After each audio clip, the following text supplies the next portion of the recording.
my brother and my friend had decided that we'd go over to the Lake District. We were travelling along the A66, which we've done hundreds of times before, and as we neared Keswick, my friend suddenly shouted up, "Oh, hell, there's been an accident up there." I could see from where I was that the cars were really badly damaged. There was 2 cars involved, and I jogged up to the scene.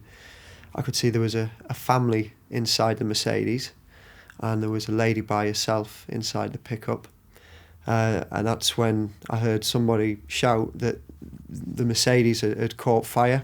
Sure enough, the smoke had really started bellowing out of the engine bay and started to fill up the car.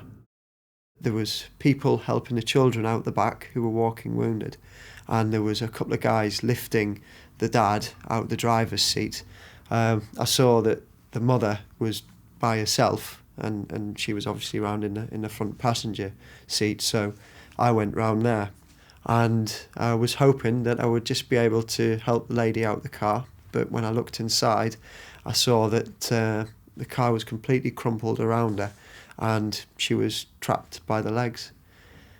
I knelt down and started trying to free bits of bodywork around where her legs were, and try to pull her out from my kneeling position, because I knew that if I stood up, I wouldn't be able to breathe at all. I tried to do that, and I tried pulling her out again, but I realised that I just couldn't do it. The only thing that was going through my mind was, I have got to get this lady out. She has to come out the car, because there was no way that I wanted to get to a situation where I, had to look her in the eye, and, well, I couldn't have left her. And I started shouting for help, and there was a man stood there, and I said, "I need you over here," and he ran straight over to where I was, and began to help me try and pull the lady out. She was still stuck. We were still trying to lift her from under the armpits, and she was screaming. She was frightened, and I realised that we still couldn't move her. So I was starting to panic by this stage, because I was thinking that there was no way we were going to leave her. Absolutely no way. So I looked up to see if there was anybody else or anything else that I could do. And as I looked up, she suddenly just popped out as if she'd never even been stuck. She felt light as a feather. So we pulled her clear of the car, and we laid her down at the side of the road. And it sounds like a cliche, but it really did happen.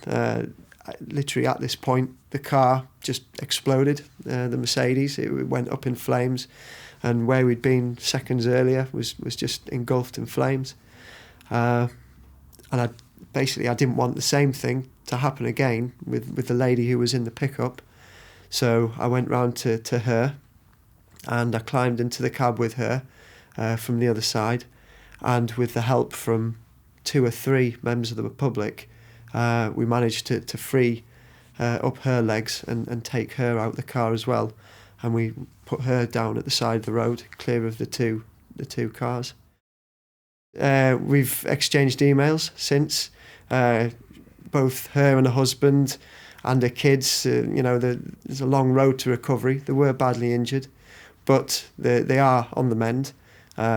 And it was great to hear from her. I got a letter out the blue, which it meant a lot. It was probably the most touching thing that's ever happened to me in 15 years of being in the police, to come in and receive that letter out the blue on a night shift.